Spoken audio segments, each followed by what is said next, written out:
हरियाणा में कांग्रेस को बड़ी बढ़त मिलती दिख रही है। सीट दर सीट आकलन हम पेश कर रहे हैं दो हिस्सों में। यह पहला हिस्सा है पार्ट वन। वरिष्ठ पत्रकार प्रदीप डबास जमीनी मूल्यांकन दे रहे हैं। नमस्कार, मैं हूं प्रेम कुमार। प्रणाम इंडिया में आपका बहुत बहुत स्वागत है। हमारे साथ जुड़ चुके हैं देश के जाने माने सीनियर जर्नलिस्ट प्रदीप डबास जी। हरियाणा की मिट्टी से, खुशबू से बहुत अच्छे तरीके से वाकिफ, वहीं जन्मे, वहीं पले, वहीं बढ़े और आज हरियाणा में लेकर आ रहे हैं एक आकलन, एक ऐसा आकलन। ऐसे तो चुनाव संपन्न होना, चुनाव प्रचार खत्म होने के बाद सब लोग आकलन लगा रहे हैं, लेकिन वोटिंग परसेंटेज क्या होगा इसके बाद भी कुछ आकलन में तब्दीली आती है आमतौर पर। लेकिन वोटिंग से ठीक पहले क्या है आकलन, जमीनी आकलन क्या है, इसको लेकर के प्रदीप डबास जी जो कि फील्ड में लगातार सक्रिय हैं, आपके सामने है। लेकिन इससे पहले थोड़ी सी चर्चा जरूरी है, वो ये कि इस पूरे चुनाव में बीजेपी की 10 साल की सरकार है। इससे पहले कांग्रेस की भी 10 साल की सरकार रही थी और दोनों 10 साल के कार्यकाल में ये देखा जाए तो उसके बाद सत्ता परिवर्तन की एक परंपरा दिखती है, चूंकि कांग्रेस के भी 10 साल के बाद में सत्ता बदली थी।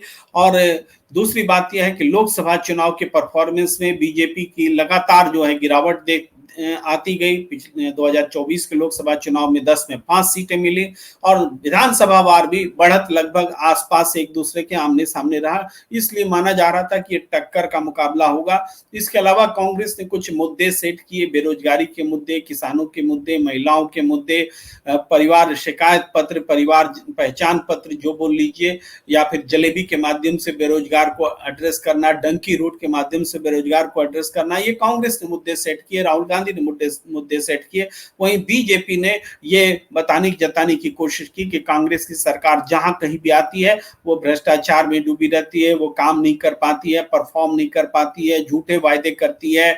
और इस तरह की बातों के बीच में चुनाव प्रचार हुआ। चुनाव प्रचार 48 घंटे पहले नरेंद्र मोदी जी ने खत्म कर लिया और उससे 24 घंटे पहले अमित शाह जी ने खत्म कर लिया। हालांकि उसके बाद राजनाथ सिंह, अनुराग ठाकुर, तमाम नेता, जो योगी आदित्यनाथ, सब लोग नजर आए। मगर कांग्रेस की ओर से अंतिम 4 दिन में जबरदस्त प्रचार अभियान चलाया गया, वो भी बीजेपी के गढ़ में, चाहे वो जीटी रोड का इलाका हो, चाहे वो साउदर्न हरियाणा का इलाका हो, अहिरवाल का इलाका हो, इन जगहों पर कांग्रेस ने अपना चुनाव प्रचार केंद्रित किया और उसका फायदा भी कांग्रेस को मिलता दिख रहा है। महिलाओं से उम्मीद है कांग्रेस को, किसानों से उम्मीद है कांग्रेस को, जाट बिरादरी का सहयोग है, दलितों में बड़ी सेंधमारी की उम्मीद है। इसके अलावा 36 बिरादरी की बात भी कांग्रेस कहती नजर आई है। तो ऐसे में किसका जनमानस पर किसका कितना असर हुआ है वो सीटों के रूप में दिखाई देगा। हम सबसे पहले आते हैं प्रदीप डबास जी, पहले अपने आकलन के बारे में थोड़ा हमारे दर्शकों को बताइए, फिर हम चलेंगे कि कैसे हम आंकड़े बता रहे हैं अपने दर्शकों को। जी नमस्कार प्रेम जी, आपके दर्शकों को भी बहुत बहुत नमस्कार। प्रेम जी, ये इलेक्शन देखिए, अगर हम हरियाणा विधानसभा 2024 की बात कर रहे हैं तो हमें भूलना नहीं चाहिए कि 4 महीने पहले ही लोकसभा के चुनाव में हरियाणा कांग्रेस ने जो परफॉर्मेंस यहाँ पे दी है, 2019 में 10 की 10 लोकसभा सीटें गंवाई थी कांग्रेस ने और 2024 में उसमें से आधी वापस ले ली है। तो निश्चित तौर पे इतना तो तय है कि जो परिणाम अपेक्षित किए जा रहे हैं, जो परिणाम का अंदाजा लगाया जा रहा है, जिस हिसाब से लोग, हम कहते हैं कि ये चुनाव इस बार जो है वो भारतीय जनता पार्टी और लोगों के बीच का चुनाव है, मतदाताओं के बीच का चुनाव है। कांग्रेस को तो इसका लाभ इसलिए मिल रहा है कि लोगों को एक बदलाव चाहिए और वो बदलाव के तौर पे कांग्रेस को देख रहे हैं। इसी का लाभ शायद कांग्रेस उठा रही है और जो मुद्दे, जो परेशानियां लोगों को हुई, वो कांग्रेस ने भुनाने की बड़ी कोशिश की है इस पूरे चुनाव में। उसके बाद भारतीय जनता पार्टी के भीतर जो अंदरूनी एक विद्रोह हुआ टिकटों के वितरण के बाद, वो एक बड़ा कारण है। कई सारी ऐसे फैक्टर है जिसको लेके एंटी इनकम्बेंसी तो देखिए बनी हुई थी 2019 में जब सरकार बनी, तो पूर्ण बहुमत के साथ नहीं आई थी। इसका मतलब ये है कि 2019 से ही ये सरकार एंटी इनकम्बेंसी के साथ ही चल रही थी और उसका नतीजा ये हुआ कि 12 मार्च को मनोहर लाल खट्टर को उनके पद से हटाना पड़ा। जननायक जनता पार्टी जिसके साथ सरकार चलाई जा रही थी उसको छिटक दिया गया, तमाम चीजें हैं। लेकिन अब क्योंकि ये बीती हुई चीजें हो गई है, अब तो सिर्फ इतना आकलन लोग जानना चाहते हैं कि किसको कितनी सीटें मिल रही है और कहां पे कौन थोड़ी सी लीड ले रहा है और कहां पे क्लियर जो है बहुमत के साथ या क्लियर किसी को जीत या हार दिखाई दे रही है, उसका आकलन सब लोग जानना चाहते हैं प्रेम जी। और निश्चित तौर पे ये हरियाणा है, यहाँ पे सबको जल्दी जल्दी चाहिए और पता होना चाहिए कि कौन जो है लीड ले रहा है, कौन बाजी मार रहा है। इसीलिए तमाम आकलन, तमाम विश्लेषण किए जा रहे हैं लोगों की ओर से और लोग फील्ड में घूमे भी बहुत है इस बार तमाम पत्रकार, तमाम सर्वे एजेंसियों ने कोशिश की है हरियाणा को समझने की, क्योंकि मैं ये कहूं कि केंद्र में जिस तरह से बैसाखियों की सरकार इस समय चल रही है उसको मद्देनजर रखते हुए कहा जा सकता है कि हरियाणा की ये चुनाव केंद्र के लिए भी बेहद बेहद खास है और बीजेपी हर हालत में चाहती है कि हरियाणा में अगर केंद्र में सरकार को स्थायी रखना है तो तीसरी बार हरियाणा में सरकार बनाई जाए। लेकिन प्रेम जी इस बार का माहौल जो है ना वो शायद तो इसमें शायद भारतीय जनता पार्टी को थोड़ी सी दिक्कतें आने वाली है, ये आप मान के चलिए। जी लोकसभा चुनाव में भी लोगों ने अपना मूड बता दिया और विधानसभा चुनाव में भी मुझे कम से कम ऐसा लगता है, जितने दिन हम फील्ड में रहे, लोगों से बातचीत की, अलग अलग पत्रकारों से बातचीत की और अलग अलग जो है गांवों में, शहरों में जिस तरह से हमने सर्वे या जिस तरह से लोगों से बातचीत के आधार पे हम कह सकते हैं कि इस बार कम से कम कांग्रेस पार्टी ठीक ठाक तरीके से सरकार बनाने जा रही है। जो नंबर 46 का चाहिए होता है बहुमत के लिए, वो शायद कांग्रेस पार्टी प्राप्त करने जा रही है और बड़े आसानी से प्राप्त करने जा रही है। जी प्रदीप जी, दर्शकों को भी थोड़ा इंतजार कम कराते हैं। शुरुआत करते हैं सिरसा में। सबसे पहले सिरसा में आप क्या देखते हैं? जैसे इस पूरे बातचीत को हम दर्शकों को बता दें कि लोकसभा में हर जितनी लोकसभा सीटें हैं हरियाणा में 10 हैं और हर लोकसभा सीट में 9 विधानसभा सीटें हैं, यानी 10 गुना 9 90 सीटें हैं। आज हम आधी सीटों का मूल्यांकन कर रहे हैं, 45 सीटों का। और सबसे पहले चलते हैं सिरसा। यहाँ 9 सीटों में क्या हाल है और कौन कैसे जीत रहा है, थोड़ा सा आप बताने की कोशिश करें, बताएं जी। जी प्रेम जी, सिरसा अगर लोकसभा क्षेत्र की हम बात करें तो इसमें 6 सीटें कांग्रेस, 6 सीटें जो है वो सिरसा जिले से आती है और 3 सीटें जो है वो फतेहाबाद से आती है।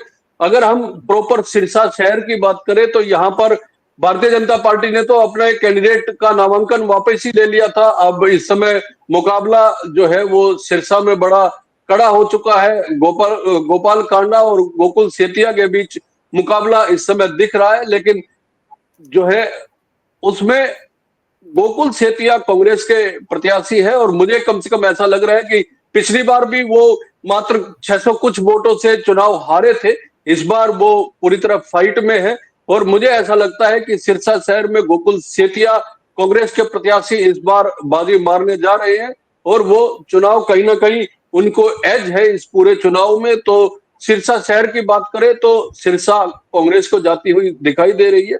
इसके बाद जो बड़ी हॉट सीट सिरसा की हम कह सकते हैं एलनाबाद में पहले यह लग रहा था बीच चुनाव में कि टक्कर होने जा रही है। अभय सिंह चौटाला इंडियन नेशनल लोकदल की ओर से यहाँ पे प्रत्याशी है और वो लगातार विधायक बनते आ रहे हैं, 4 बार विधायक बने हैं एलनाबाद से। और अभय सिंह चौटाला को इंडियन नेशनल लोकदल को यहाँ पे एज है, उनका मुकाबला जो है कांग्रेस के भरत सिंह से है। लेकिन कहीं ना कहीं ये मुकाबला जो जिस तरह का दिखाई दे रहा था उसमें अब ऐसे लगने लगा है, क्योंकि कल वोटिंग होनी है तो कम से कम आज की तारीख में हम ये कह सकते हैं कि अभय सिंह चौटाला को सिरसा एलनाबाद में एज है। अब रानिया की अगर बात करें तो यह कड़ा मुकाबला है। इंडियन नेशनल लोकदल के अर्जुन चौटाला और सर्वमित्र कंबोज कांग्रेस के, इनके बीच में मुकाबला है। हम कह नहीं सकते कि कौन बाजी मार रहा है, लेकिन ये टफ फाइट है। ये रानिया सीट की हम बात कर रहे हैं। रानिया में देखिए, रानिया एक ऐसी सीट है जहां पे जी जी इनेलो या हम कहें कि जहां पे अर्जुन चौटाला चुनाव, ये अभय सिंह चौटाला के बेटे हैं, छोटे बेटा, वो मैदान में है। सौमित्र कंबोज पत्रकार होते थे, उनको टिकट दी गई है और बड़ा अच्छा इलेक्शन सौमित्र कंबोज ने लड़ा है। रणजीत सिंह चौटाला यहाँ पे जो बिजली मंत्री होते थे वो खड़े हैं निर्दलीय के तौर पे। लेकिन आज की तारीख में अगर हम कहें तो रानिया में मुकाबला जो है वो सौमित्र कांग्रेस और इंडियन नेशनल लोकदल अर्जुन चौटाला के बीच है। ये एक टक्कर वाला मुकाबला है। इसमें एज किसको मिलती है ये देखने वाली बात होगी। कल शाम तक शायद ये क्लियर भी हो जाएगा कि रानिया कौन निकाल रहा है। डबवाली सीट बड़ी महत्वपूर्ण सीट है। यहाँ पे पूरा चौटाला परिवार एक दूसरे के खिलाफ चुनाव लड़ रहा है। डबवाली में देखिए, अमित शाह कांग्रेस की टिकट पे चुनाव लड़ रहे हैं। दिग्विजय चौटाला जननायक जनता पार्टी की टिकट पे चुनाव लड़ रहे हैं और आदित्य चौटाला इंडियन नेशनल लोकदल की टिकट पे चुनाव लड़ रहे हैं। तो ये बड़ा हॉट सीट हम कह सकते हैं मंडी डबवाली बन चुकी है। और डबवाली सीट पे इस समय अगर हम मुकाबला कहें तो वो आदित्य देवीलाल और अमित शाह के बीच मुकाबला दिखाई दे रहा है कांग्रेस के। लेकिन इसमें कहीं ना कहीं एज इस समय अमित शाह को है, मौजूदा विधायक भी है और अमित शाह ठीक ठाक चुनाव लड़ रहे हैं। तो हम ये कह सकते हैं कि आदित्य चौटाला टक्कर जरूर दे रहे हैं। लेकिन आज की तारीख में हम कह सकते हैं कि डबवाली सीट कांग्रेस को जाती हुई दिखाई दे रही है। अब कल शाम तक वोटिंग होनी है, देखते हैं किस तरह के नतीजे आते हैं। कालावाली, हम कहें कि कालावाली पहली सीट होगी जो कांग्रेस सीधे तौर पे जीत रही है। शिषपाल खेरवाला यहां से कांग्रेस के प्रत्याशी है। कोई इसमें संदेह नहीं है कि कांग्रेस ये सीट जीतने जा रही है। रतिया बड़ी महत्वपूर्ण सीट है। रतिया ये फतेहाबाद जिले में आती है। रतिया में जो सुनीता दुग्गल जिनकी टिकट काट दी गई थी 2019 में, वो सांसद बनी थी, उनके सामने कांग्रेस के जर्नैल सिंह है। लेकिन जर्नैल सिंह यहां से बड़ी आसानी से सीट निकाल रहे हैं। सुनीता दुग्गल हारती हुई दिख रही है। अब कल चुनाव होना है, देखते हैं। लेकिन आज की तारीख में अगर हम बात करें तो ये सीट कांग्रेस को जाती हुई दिखाई दे रही है। फतेहाबाद में कांग्रेस बलवान सिंह को एज है कहीं ना कहीं। उनके सामने दूड़ाराम बिश्नोई मौजूदा विधायक है भारतीय जनता पार्टी के। लेकिन बलवान सिंह जो है ये सीट निकालते हुए दिखाई दे रहे हैं। टोहाना बड़ी महत्वपूर्ण ये सीट है क्योंकि देवेंद्र बबली 2019 में यहां से जननायक जनता पार्टी की टिकट पे विधायक बने थे, बाद में मंत्री भी बने वो। और सबसे महत्वपूर्ण बात यह है कि लोकसभा चुनावों में देवेंद्र बबली ने कुमारी शैलजा की सीधे तौर पे मदद की थी और उसके बाद वो पार्टी ज्वाइन करना चाहते थे कांग्रेस, लेकिन नहीं हो पाई। उसके बाद उन्होंने बीजेपी का रुख किया और बीजेपी की टिकट भी लेके आए। लेकिन परमवीर सिंह जो कांग्रेस के प्रत्याशी है, पिछली बार उनकी जमानत नहीं बची थी और इस बार उनको कहीं ना कहीं एज दिखाई दे रही है। ये सीट जो है कांग्रेस के खाते में जाती हुई दिखाई दे रही है। इसके अलावा एक सीट जो नरवाना जिले में आती है, लेकिन सिरसा लोकसभा का हिस्सा है वो नरवाना। नरवाना में बड़ा रोचक मुकाबला है। नरवाना में कृष्ण बेदी जो विधायक होते थे 2014 में और मंत्री भी बने थे भारतीय जनता पार्टी के, उनको शिफ्ट किया गया है नरवाना। और उनका मुकाबला इस समय जो है वो कांग्रेस के सतवीर दुबलेन से है और उनके सामने संतोष दनोदा इस समय मौजूद, इस समय उसमें है, फाइट में है। लेकिन मुझे यहाँ पे इंडियन नेशनल लोकदल की संतोष देवी को जो है वो एज मिलती हुई दिखाई दे रही। मैं इसको अगर समाप्त करूं, माफ कीजिए, शायद विद्या रानी दनोदा नाम है उनका। विद्या रानी, संतोष नहीं, विद्या रानी दनोदा नाम। विद्या रानी। मैं एक बात कह रहा हूं कि अब तक जो आपने बताया है उसमें गोकुल सितिया में कांग्रेस जीतती नजर आ रही है, डबवाली भी कांग्रेस के पास, एलनाबाद में इनेलो जीत रही है, रानिया में कांग्रेस और इनेलो में तगड़ी फाइट है। आप बता नहीं रहे कि कौन जीतेगा। और कालावली में स्पष्ट रूप से कांग्रेस जीत रही है, रतिया में भी कांग्रेस को दिक्कत नहीं होगी, फतेहाबाद भी कांग्रेस जीत रही है, टोहाना में भी टक्कर में कांग्रेस जीत रही है, आगे चल रही है। फतेहाबाद जिले की तीनों सीटें कहीं ना कहीं कांग्रेस के हिस्से में जाती हुई दिखाई दे रही है।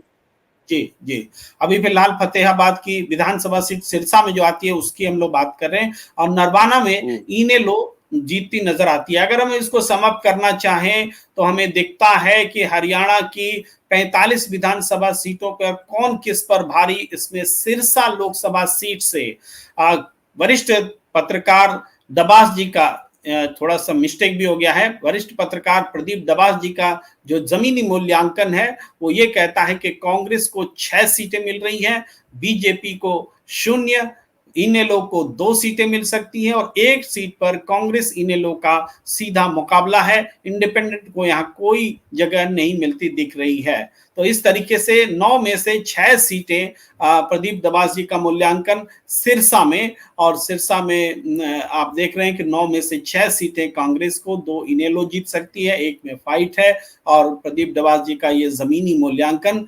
जी प्रदीप जी, अब थोड़ा आगे बढ़ते हैं सोनीपत की तरफ। जी देखिए, सोनीपत लोकसभा में भी विधानसभा की 9 सीटें आती हैं प्रेम जी। महत्वपूर्ण ये है कि इसमें सोनीपत की 6 सीटें हैं और जींद की 3 सीटें हैं। और अगर हम सोनीपत लोकसभा सीट की हम बात करें, सोनीपत में भारतीय जनता पार्टी ने जो निखिल मदान मेयर होते थे कांग्रेस पार्टी के, उनको पार्टी में शामिल करवाया। उनका मुकाबला सुरेंद्र पवार से है, जो जेल भी रह के आए, और जो है बाद में उनका केस भी कोर्ट की ओर से खारिज कर दिया गया। तो निश्चित तौर पे मुकाबला है सुरेंद्र पवार और भारतीय जनता पार्टी के बीच में। यहाँ पे टफ फाइट हम कह सकते हैं कि सोनीपत में है, और कड़ा मुकाबले में सोनीपत सीट फंसी हुई है। एज किसको मिलने जा रही है ये बड़ा रोचक होगा देखना। हालांकि राहुल गांधी भी पहुंचे सोनीपत, और कहीं ना कहीं एक हवा जो है सुरेंद्र पवार के हक में बनाने की कोशिश की गई है, और इसका एक लाभ उनको मिल सकता है। लेकिन फिलहाल ये सीट सोनीपत की जो है वो हम कह सकते हैं कड़े मुकाबले में है। दूसरी सीट सोनीपत की गन्नौर है। गन्नौर में भारतीय जनता पार्टी ने देवेंद्र कौशिक, जो पूर्व सांसद रमेश कौशिक के भाई है, उनको मैदान में उतारा है, और कांग्रेस की ओर से कुलदीप शर्मा मैदान में है। यहाँ पे एक और निर्दलीय प्रत्याशी है देवेंद्र कादियान, जो हम कहे कि पूर्व मुख्यमंत्री मनोहर लाल खट्टर के बड़े नजदीकी माने जाते थे। उनको टिकट नहीं मिली तो वो निर्दलीय के तौर पे इस समय मैदान में है। और सबसे महत्वपूर्ण बात यह है गन्नौर और सोनीपत की, कि सोनीपत में जब टिकट नहीं मिलने पर राजीव जैन और उनकी पत्नी कविता जैन ने विद्रोह कर दिया था और अलग से चुनाव लड़ने का ऐलान कर दिया था, तो उसके बाद जो है उनको मनाया गया। और आपको वो एक फोटो या तस्वीरें भी याद होंगी, जब राजीव जैन के कान पकड़े थे प्रधानमंत्री नरेंद्र मोदी ने जब वो सोनीपत आए थे। तो निश्चित तौर पे ये एक ऐसा संदेश था। लेकिन उसी के साथ लगती गन्नौर सीट, जब भारतीय जनता पार्टी के तौर पे टिकट नहीं मिली देवेंद्र कादियान, तो वो निर्दलीय खड़े हो गए। तो कहीं ना कहीं उनको मनाने की कोई कोशिश नहीं की गई। बीजेपी जानती थी कि देवेंद्र कादियान मुकाबले में आ सकते हैं, तो देवेंद्र कादियान को जो है वहां पे चुनाव लड़ने दिया गया। और आज वो कहीं ना कहीं थोड़े से बढ़त लेते हुए दिख रहे हैं। मैं ये नहीं कहता कि वो चुनाव जीत जाएंगे, लेकिन आज की तारीख में जो मुकाबला है वो देवेंद्र कौशिक और देवेंद्र कादियान के बीच है। देखते हैं। लेकिन यहाँ पे थोड़ी सी एज गन्नौर में जो है वो निर्दलीय प्रत्याशी देवेंद्र कादियान को जरूर है। राई में बड़ा टफ मुकाबला है कृष्णा गहलावत और जय भगवान अंतिल के बीच, कांग्रेस और भारतीय जनता। प्रदीप जी, जरा गन्नौर में स्पष्ट करेंगे, निर्दलीय देवेंद्र कादियान का मुकाबला किस पार्टी से है, करीबी मुकाबला जिसमें देवेंद्र कादियान को बढ़त हासिल होती दिख रही है? जी, यहाँ पर त्रिकोणीय मुकाबला आप कह सकते हैं। देवेंद्र कौशिक जो भारतीय जनता पार्टी से है, और कुलदीप शर्मा जो कांग्रेस से चुनाव लड़ रहे हैं, और देवेंद्र कादियान निर्दलीय चुनाव लड़ रहे हैं।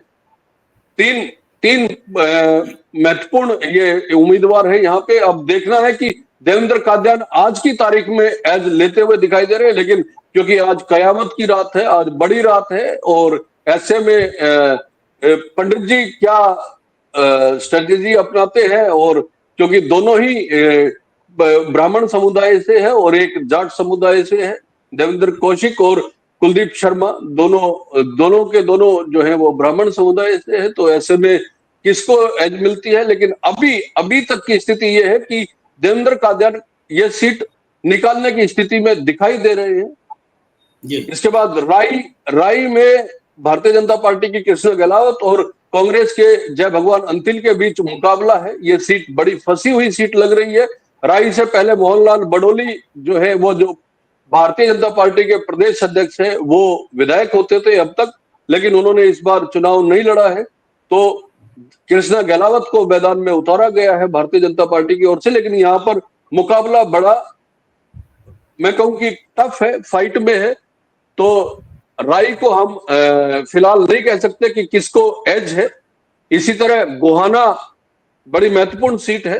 गोहाना में अरविंद शर्मा जो दीपेंद्र हुड्डा से चुनाव हारे थे लोकसभा का, और 2019 में वो सांसद बने थे, यहां से वो इस बार मैदान में है भारतीय जनता पार्टी की टिकट पे। देखना है कि जगबीर मलिक जो लगातार विधायक बनते आ रहे हैं कांग्रेस की टिकट पे, यहां भी हम कह सकते हैं कि जगबीर मलिक और भारतीय जनता पार्टी के अरविंद शर्मा के बीच कड़ा मुकाबला बना हुआ है। इसके बाद एक बड़ी और महत्वपूर्ण सीट है, बाई इलेक्शन हुए थे, उसमें इंदुराज नरवाल विधायक बने थे कांग्रेस के। ये सीट लगातार कांग्रेस के हिस्से में आती रही है।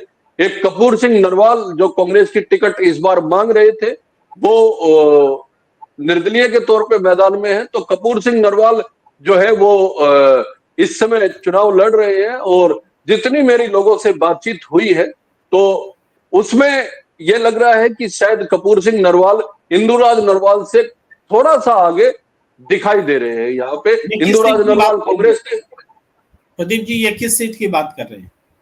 बड़ौदा सीट की बात कर रहा हूँ जी जी, बड़ौदा। जी जी जी जी, बड़ौदा सीट। ये निर्दलीय जो है कपूर सिंह नरवाल, वो शायद इस समय आगे दिखाई दे रहे हैं। इसके बाद तो हमने यहाँ बड़ौदा में कांग्रेस को थोड़ा आगे बताया है। बड़ौदा में नहीं, निर्दलीय कपूर सिंह नरवाल थोड़े से आगे हैं, लेकिन मुकाबला बहुत टाइट है कांग्रेस और निर्दलीय के बीच में। यहाँ जो है भारतीय जनता पार्टी दिखाई नहीं दे रही है। ठीक है। जी जी। एक सीट है खरखोदा। यहाँ पवन खरखोदा को भारतीय जनता पार्टी ने मैदान में उतारा है, और जयवीर सिंह वाल्मीकि जो है वो कांग्रेस की टिकट पे मैदान में है। जयवीर सिंह वाल्मीकि को यहाँ एज है, वो विधायक बनते आ रहे हैं लगातार। हालांकि पवन खरखोदा पहले जननायक जनता पार्टी में होते थे, लेकिन उन्होंने चुनाव बढ़िया लड़ा, लेकिन यहाँ पे कांग्रेस को थोड़ी एज मिलती हुई दिखाई दे रही है। उसके बाद जींद, जुलाना और सफीदो, ये तीन जो लोकसभा सोनीपत लोकसभा है, उसमें जींद जिले की 3 सीटें आती है, जींद, जुलाना और सफीदो। इसमें जींद में कृष्ण मिड्डा जो है वो भारतीय जनता पार्टी के प्रत्याशी है, और वो आगे दिखाई दे रहे हैं।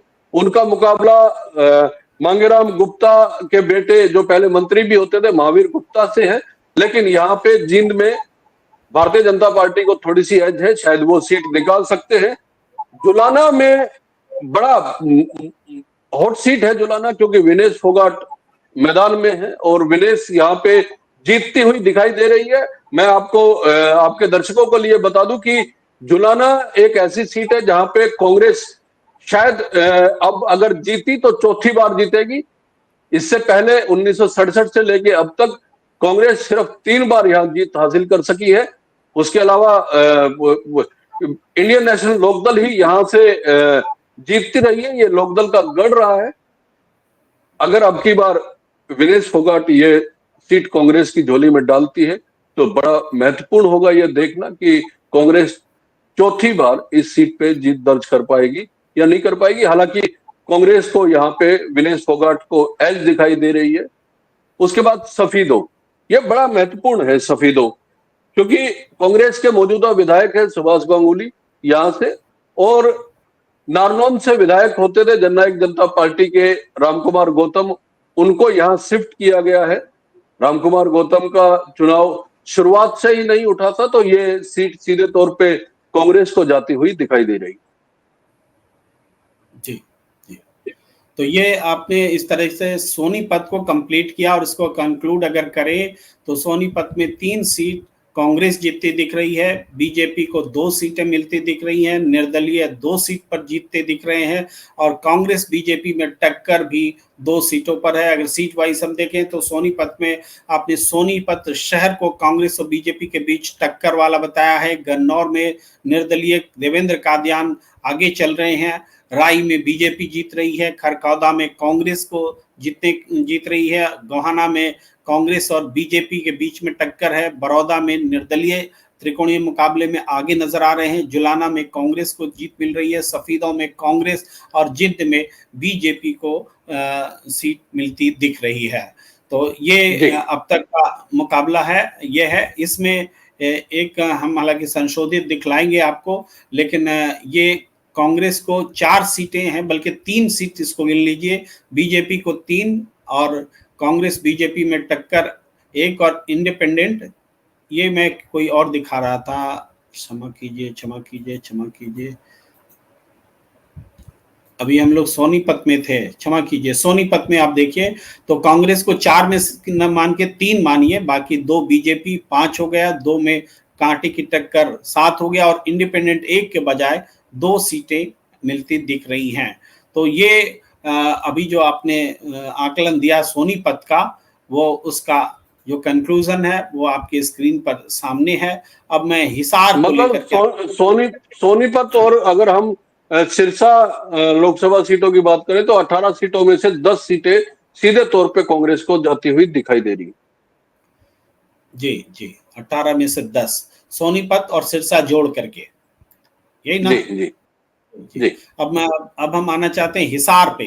हिसार के बारे में क्या आकलन है? यहाँ सावित्री जिंदल भी खड़ी हैं, और हिसार एक ऐसा क्षेत्र है जहाँ कांग्रेस और बीजेपी दोनों ही एक दूसरे को पछाड़ने के लिए एक महत्वपूर्ण रणनीतिक मान रहे हैं हिसार को, और क्या लग रहा है हिसार में? जी प्रेम जी, हिसार बड़ी हॉट सीट इस समय बनी हुई है, क्योंकि नवीन जिंदल जो भारतीय जनता पार्टी के सांसद हैं, कुरुक्षेत्र से जीत के पहुंचे हैं, उनकी माता टिकट मांग रही थी, उनको प्रबल दावेदारी भी थी, और उनको उम्मीद थी कि भारतीय जनता पार्टी से हिसार का प्रत्याशी बनाया जाएगा उनको, लेकिन उनकी टिकट नहीं हुई, और मौजूदा विधायक और मंत्री कमल गुप्ता को भारतीय जनता पार्टी ने फिर से मैदान में उतारा, और इसी से नाराज होकर सावित्री जिंदल ने, हालांकि वो पार्टी की मेंबर नहीं थी, लेकिन उसके बावजूद उन्होंने जो है निर्दलीय ताल ठोकी, और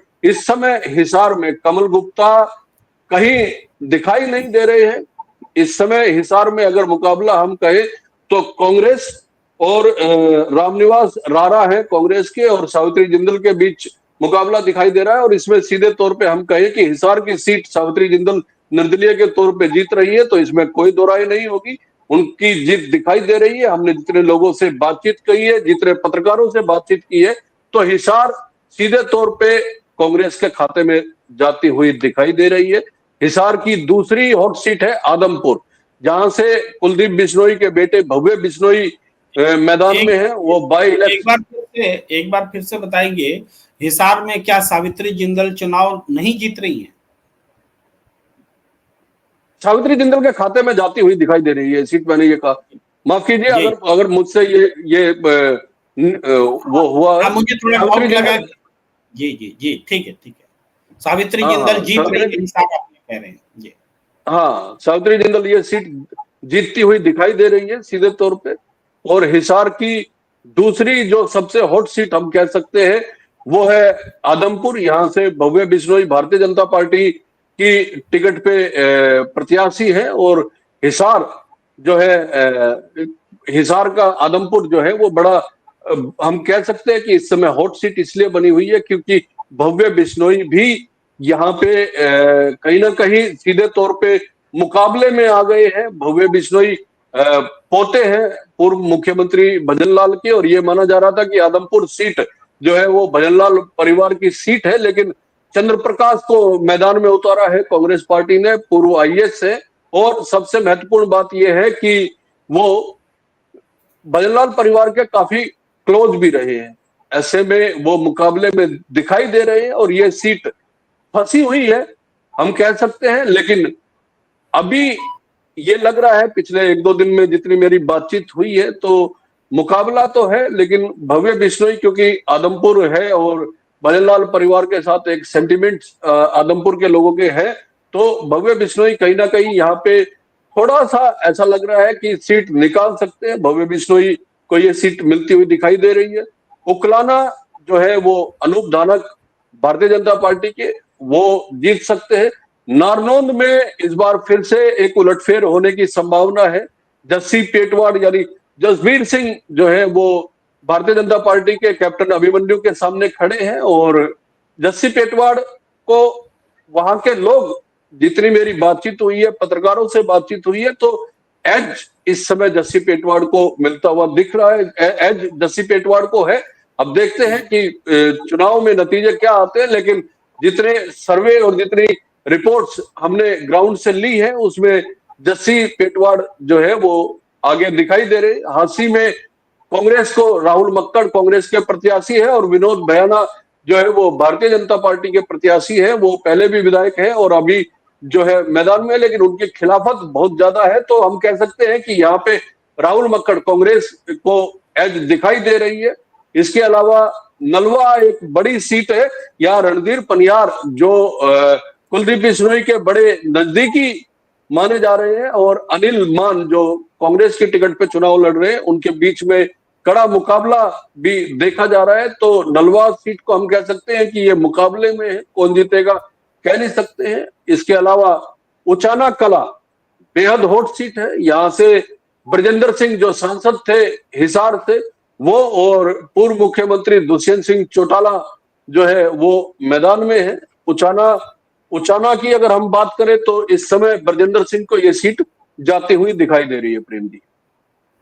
जी जी, तो इस तरह से हम अगर इसको कंक्लूड करते हैं तो आप बता रहे हैं कि हिसार में सावित्री जिंदल चुनाव जीत रही हैं, आदमपुर में बीजेपी, उकलाना भी बीजेपी के पास, लेकिन नारनौंद और हांसी में कांग्रेस की जीत हो रही है। इसके अलावा बरवाला और नलवा में बरवाला में कांग्रेस जीत रही है। नलवा में कांटे की टक्कर है कांग्रेस और बीजेपी के बीच। उचाना कला में कांग्रेस जीत रही है और भवानी खेड़ा में बीजेपी जीतती नजर आ रही है।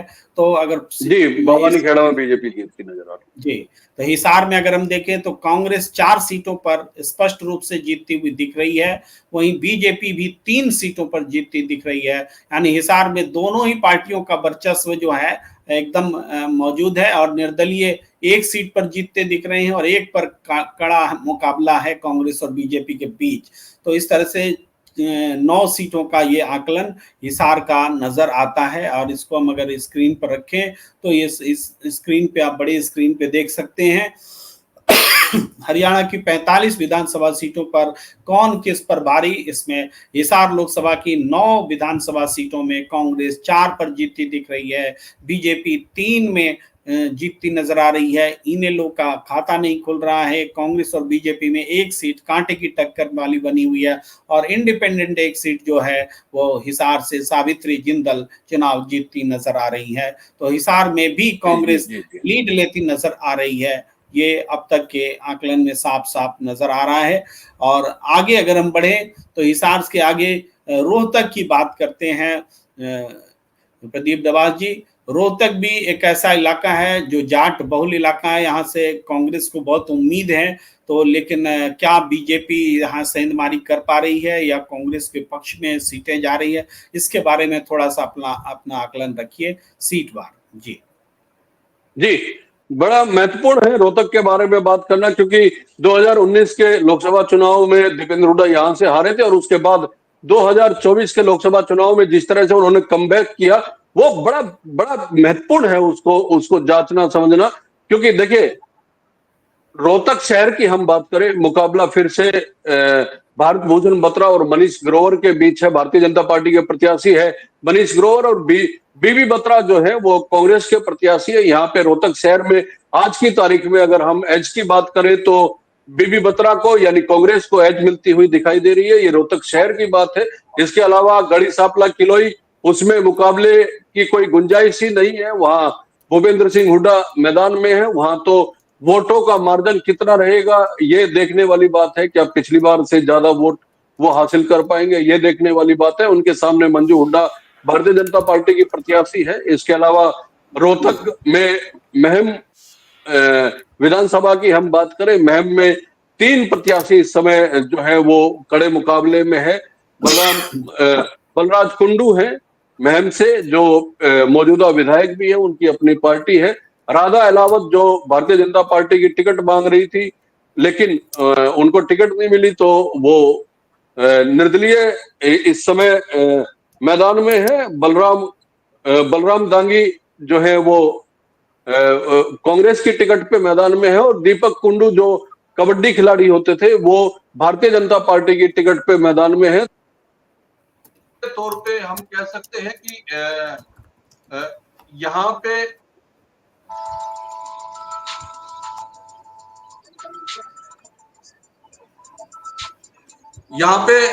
एज जो है वो कांग्रेस को है। मैं कहूँ बलराम दांगी इस समय यहाँ से चुनाव जीत सकते हैं कांग्रेस के। तो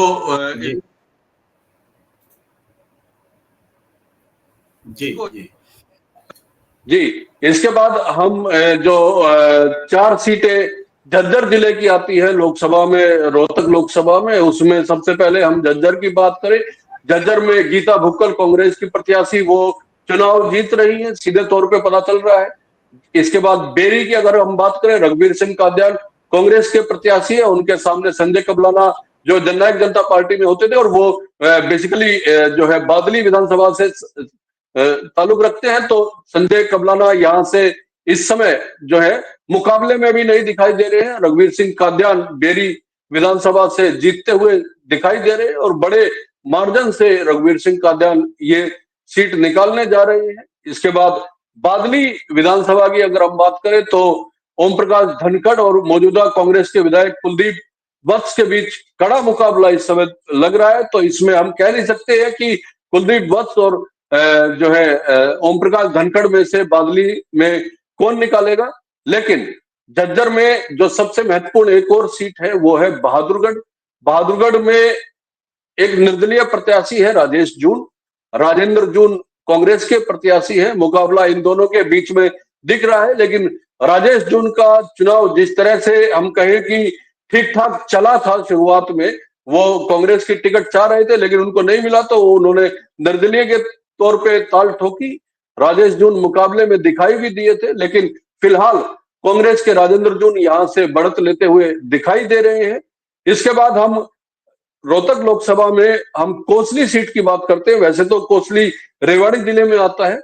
यहां जो है सीधे सीधे कांग्रेस को एज मिलती दिखाई दे रही है, और महत्वपूर्ण बात यह है कि कोसली से दीपेंद्र हुड्डा 2019 में करीब करीब 73,000 वोट से पीछे रहे थे, और 2024 के लोकसभा चुनाव में कोसली विधानसभा सीट से ही दीपेंद्र हुड्डा ने न केवल वो 73-74 हजार की लीड पार की, बल्कि उन्होंने 2 वोट फालतू भी ली। देखिए ये कांग्रेस का ग्राफ किस तरह बढ़ता है कि किसी विधानसभा से आप 75-73 हजार वोट से पीछे हो जाते हैं, आप वो मार्जिन कवर करते हैं, और भले ही 1 या 2 वोट का उन्होंने लीड लिया, लेकिन उन्होंने लीड लिया। तो मुझे लगता है कि रोहतक लोकसभा में जितनी 9 सीटें आती है, 9 में से शायद 1 पे फाइट है, बाकी 8 पे कांग्रेस को एज दिखाई दे रहा है।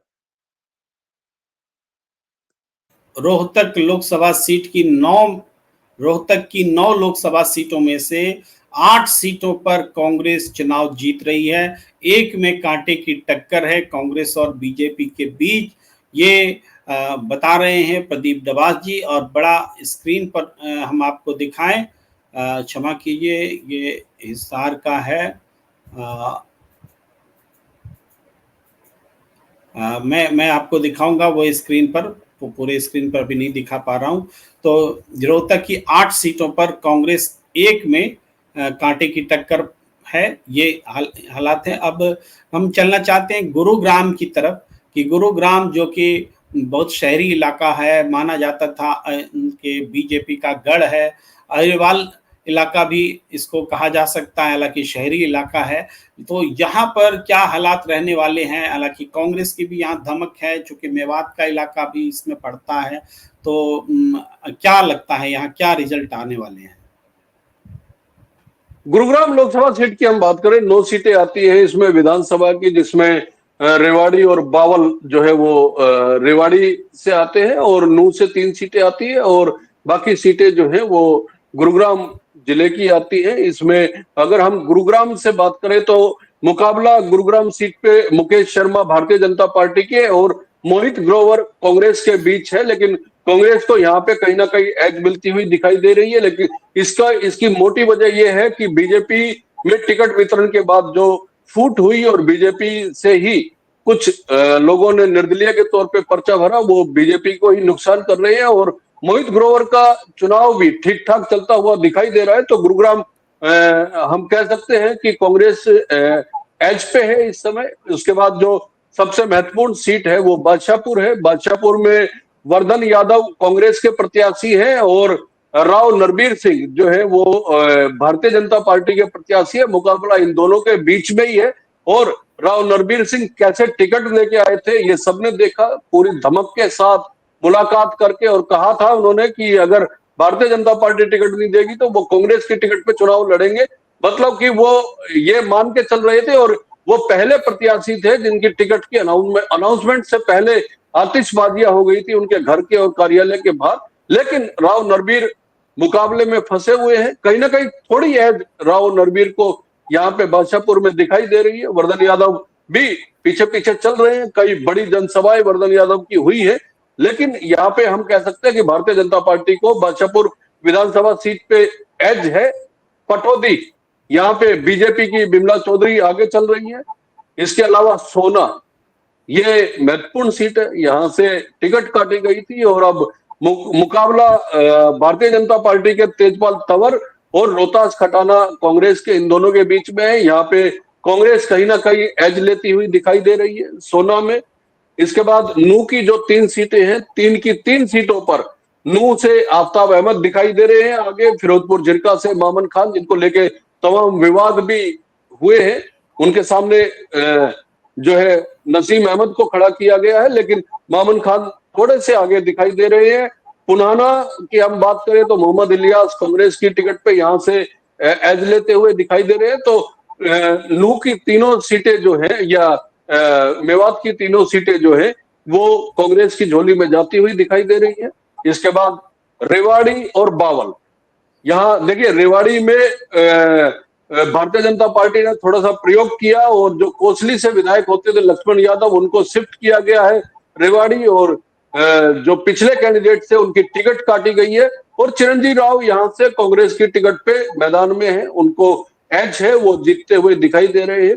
इसी तरह बावल से जो मौजूदा मंत्री थे उनकी टिकट काटी गई है, उनकी जगह कृष्ण कुमार को भारतीय जनता पार्टी ने मैदान में उतारा। कृष्ण कुमार जो है वो डीजी हेल्थ होते थे, हेल्थ डिपार्टमेंट में, और उनके सामने एमएल रंगा जो मंत्री भी रहे हैं, वाइस चांसलर भी रहे हैं, वो कांग्रेस की टिकट पे मैदान में है।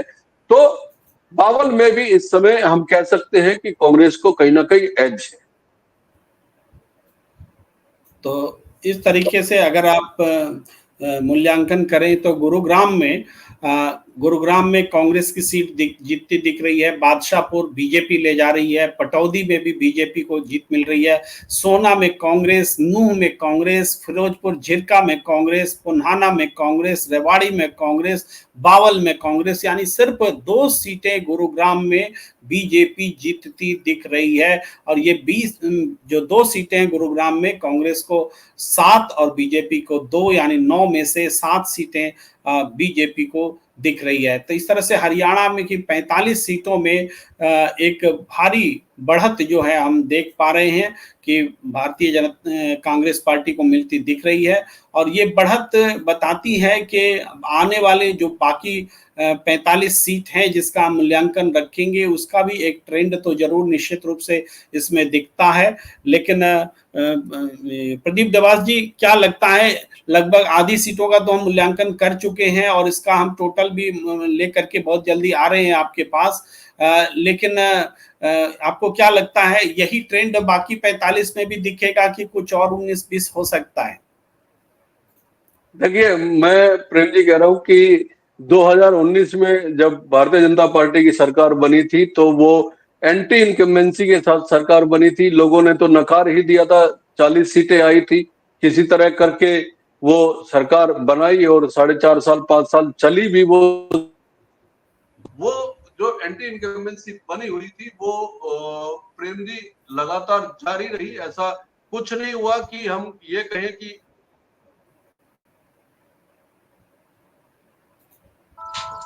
जी, आवाज थोड़ी आपकी हम ये नहीं गड़बड़ा कह रही है। सकते हैं कि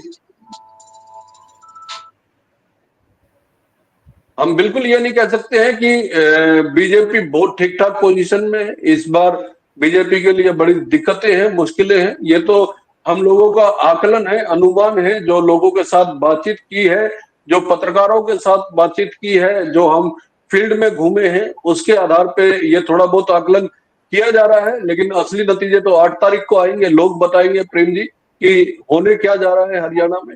भारतीय जनता पार्टी भी देखिए हर समय चुनावी मूड में रहने वाली पार्टी है। इसके कार्यकर्ता आखिरी दम तक जो है वो हिम्मत नहीं हारते हैं।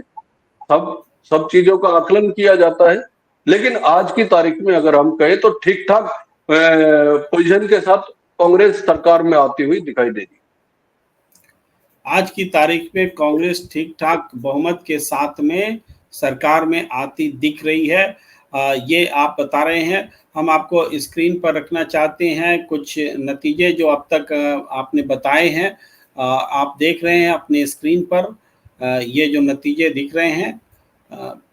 देखिए, ओवरऑल जो सिचुएशन बनती दिख रही है वो हम आपको बताना चाह रहे हैं कि हरियाणा की 45 सीटें हमारे सामने हैं। 45 सीटों का लेखा जोखा, और इन 45 सीटों की अगर बात करें तो सीधे तौर पर हमें दिख रहा है कि 45 सीटों में 28 सीटें कांग्रेस जीत सकती हैं। बीजेपी को 7 सीटें मिलती दिख रही हैं, इनेलो के खाते में 2 और निर्दलीय के खाते में 3, यानी 28, 7, 35, 2, 37, 3, 40 सीटें। और कुछ सीटें टक्कर में हैं, जो बाकी सीटें हैं वो टक्कर में दिख रही हैं। ये ओवरऑल हमें स्क्रीन पर नजर आ रहा है कि 28 सीटें कांग्रेस जीत सकती हैं। जी प्रदीप दबास जी, 45 में 28 एक अच्छा खासा संख्या होता है, और 45 में 28 सीटों का जीतने का मतलब अगर मैथमेटिकली देखें तब तो 90 में 28 दूनी 56 होता है। आमतौर पर लोग अनुमान भी लगा रहे हैं कि कांग्रेस को 55 से 60 सीटें मिल सकती हैं। तो जी इसको आप जी, कैसे देखेंगे, क्या क्या लग रहा है जी? एक आखिरी कमेंट। संख्या यही रहनी है, 50-55 के आसपास संख्या रहनी है प्रेम सर। अब देखिए, क्योंकि आज आज की रात है और मैं बार बार कह रहा हूं कि बहुत बार ऐसा होता है, इलेक्शन आखिरी रात का इलेक्शन हो जाता है, कयामत की रात है। किस तरह से मैनेज किया जाता है वो तमाम चीजें इस चुनाव के दौरान देखने को मिलेंगी। और कल सुबह से वोटिंग शुरू हो जाएगी। मैं तो अपील हरियाणा के मतदाताओं से यही करूंगा कि जमकर वोट करें। वोट करना आपका अधिकार है और आप जिसको चाहे उसको वोट करें। आकलन और विश्लेषण होते रहते हैं। आप अपने जो आपने मन बनाया है उस हिसाब से वोट कीजिए, लेकिन वोट करना जरूरी है। ये आपके सरोकारों के साथ जुड़ा होता है प्रेम जी। मैं तो आपके दर्शकों को यही संदेश देना चाहूंगा। बाकी सीटों का आकलन मूल्यांकन तो जब तक नतीजे नहीं आ जाते हैं तब तक चलता ही रहेगा। इस समय कांग्रेस जो है वो सत्ता में आती हुई दिखाई दे रही। तो आपने हर सीट का मूल्यांकन रखा, और हमने विस्तार से बातें की। कैलकुलेशन में थोड़ी बहुत बीच में बातचीत के दौरान करते हुए, चूंकि हम ऑनलाइन कर रहे थे तो उसमें थोड़ी बहुत दिक्कत भी आ सकती है, लेकिन मोटे तौर पर 45 सीटों में कांग्रेस को भारी बढ़त मिलती दिख रही है।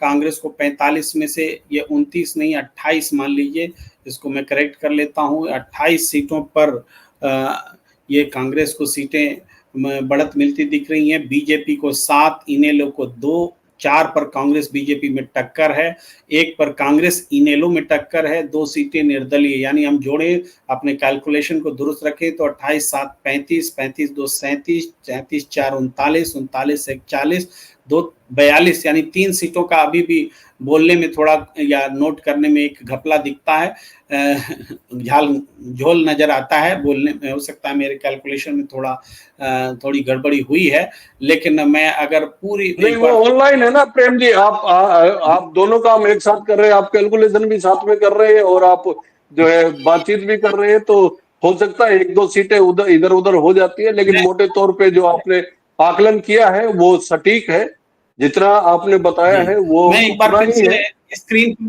मैं एक बार फिर से सबको स्क्रीन पर लाना चाहता हूं। आप देखिए स्क्रीन पर जो पूरे रिजल्ट हैं वो मैं दिखाना चाहता हूं। एक आप देख सकते हैं कि ये हरियाणा की 45 विधानसभा सीटों में सिरसा की सीट का हाल है। सिरसा में कांग्रेस 6 सीटों पर जीतती दिख रही है, इनेलो को 2 सीट मिल रही है, कांग्रेस INLD को 1 और इंडिपेंडेंट 1 है, यानी सिरसा में बीजेपी का खाता खुलता नहीं दिख रहा है। बड़ा टेक आप ये ले सकते हैं। सोनीपत में कांग्रेस को 4 सीटें, एक्चुअली ये 3 सीटें आप मान लीजिए, गिनती में गणना में थोड़ी सी गड़बड़ी हुई थी। 2 सीटें बीजेपी की हैं और कांग्रेस को भी कांग्रेस बीजेपी में टक्कर है 2 सीटों पर, और इंडिपेंडेंट में 2 सीटें हैं। तो इस तरीके से आप देखें तो 3 4 2 6 2 8 2 9 हो रहा है, मतलब इसमें 3 आप मान लिए कांग्रेस को 3 सीटें आगे मिल रही है, तो करेक्शन हो जाता है। जी जी जी जी। इसी तरीके से हिसार में देखें तो कांग्रेस को 4 सीटें मिलती दिख रही है, बीजेपी को 3 सीटें मिलती दिख रही है, कांग्रेस बीजेपी को 1 और इंडिपेंडेंट को 1, यहाँ 4 3 7 और 2 1 1 2 9 सीटों का पूरा हिसाब दिखता है। और गुरुग्राम को 7 सीटें कांग्रेस को मिल रही है और 2 सीटें बीजेपी को, यहाँ कुल मिला के पूरा स्पष्ट है। और ओवरऑल हम देखें तो 28 कांग्रेस को, 7 बीजेपी को और INLD को 2, 28 7 35, 2 37 और 5 में कांटे की टक्कर है, 35 5 40, और इंडिपेंडेंट जो 3 दिख रहे हैं, ये यहाँ 2 सीटें हमने कहीं जोड़ने में कुछ गलती की है, लेकिन ओवरऑल ये सीन बनता दिख रहा है। और हम आज की चर्चा को यहीं पर विराम देना चाहते हैं। आप सब हमारे साथ जुड़े, इस प्रोग्राम को देखा, और आपका बहुत बहुत आभार। आपसे आग्रह कि आप प्रणाम इंडिया को लाइक कीजिए, सब्सक्राइब कीजिए, शेयर कीजिए, ज्वाइन का बटन दबाइए। और प्रदीप डबास जी का खास तौर से बहुत बहुत आभार कि आप दर्शकों के लिए अपने पूरे अनुभव को निचोड़ करके एक परिणाम बताने की आपने कोशिश की। और हमें दीजिए इजाजत। धन्यवाद, नमस्कार।